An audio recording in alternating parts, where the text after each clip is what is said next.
What's up everybody? In this video, I'm going to show you how to rename your computer name. So first thing we need to do, we need to click on the File Explorer.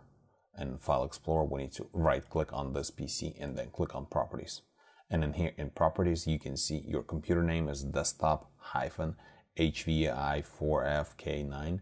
This is just the random numbers and letters. So for example, if you would like to rename to keep your system or your network organized, like for example at work or maybe even at the house, for example, this is like your office computer or maybe your kid's computer or something. And if you just would like to rename this from the random name, so here's what we need to do. We need to click on Change Settings, and in here we need to click on Change. So this is our computer name. So what we need to do, we need to name it something else. So I'm just gonna name Computer 1. And then I'm going to click OK. And right here, basically, this is stating that you have to restart your computer to apply those changes. You click OK, and then you could close. And then right here, you click on Restart Now.